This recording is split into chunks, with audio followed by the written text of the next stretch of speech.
पहला हमने क्या देखा, राज्य क्या है, फिर उसमें उसको चलाने के लिए हमें शासन पद्धति की जरूरत पड़ी। तो दूसरा पॉइंट हमारा निकल के आया, संविधान क्या है। संविधान समझ लिया तो सिर्फ संविधान बनाने से काम चल जाएगा या उसके अनुरूप शासन भी करना पड़ेगा। तो संविधानवाद क्या है, यानी कि संविधान के अनुरूप शासन करना ही संविधानवाद है। ये हमने देखा तीसरा पॉइंट। अब चौथा पॉइंट हम देखने वाले हैं, हमारे भारत के संविधान की ऐतिहासिक पृष्ठभूमि क्या है।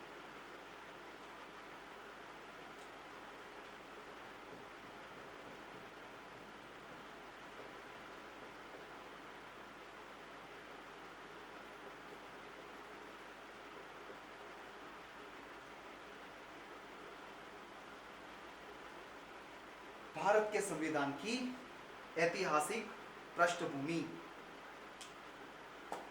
इसको हमें मुख्यतः तो दो कालखंडों में विभाजित करते हुए देख लेना चाहिए, और उसमें भी दो दो और देख लेना चाहिए, यानी कि कुल मिलाकर 4 भागों में इसे बांट दो तो बहुत आसानी से समझ में आ जाएगा। दो भाग कौन से, दो भाग कौन से? पहला भाग है, भारत में जब अंग्रेज शासन करने के लिए आए तो सीधे तौर पर ब्रिटिश शासन भारत में आ गया था क्या? तो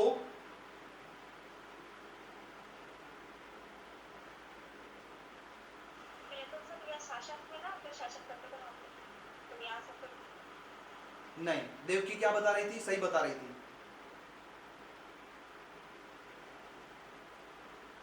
बोल दो बोल दो, सब लोग सुन लेंगे। ईस्ट इंडिया कंपनी सुना था?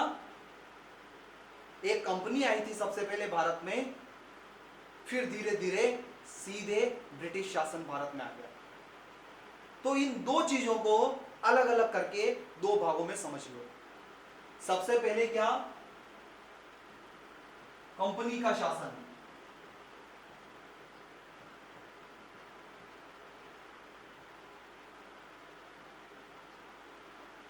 कंपनी मतलब क्या, ईस्ट इंडिया कंपनी है ना, ईस्ट इंडिया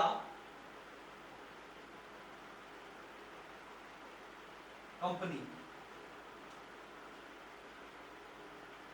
फिर ब्रिटिश सम्राट का शासन।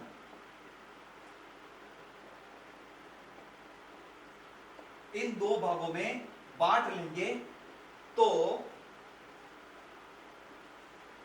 ऐतिहासिक पृष्ठभूमि को समझने में मदद हो जाएगी। अभी अपन इतिहास की क्लास नहीं पढ़ रहे हैं तो मैं इतनी डिटेल में नहीं ले जाऊंगा जितनी डिटेल में हिस्ट्री की क्लास में जाते हैं। बस अपन लो पॉइंट पर सिर्फ बात करेंगे कि यहां पर कानूनी रूप से कैसे भारत पर पहले कंपनी ने और फिर ब्रिटिश सरकार ने कब्जा किया। ये हमारे मुख्य उद्देश्य है। ये बात समझ में आई आपको?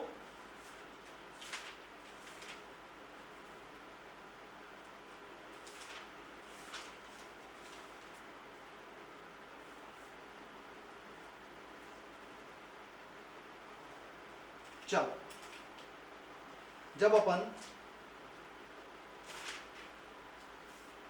कंपनी की बात करें,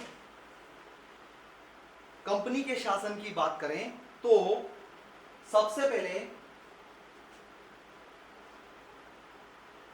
1600 ईस्वी से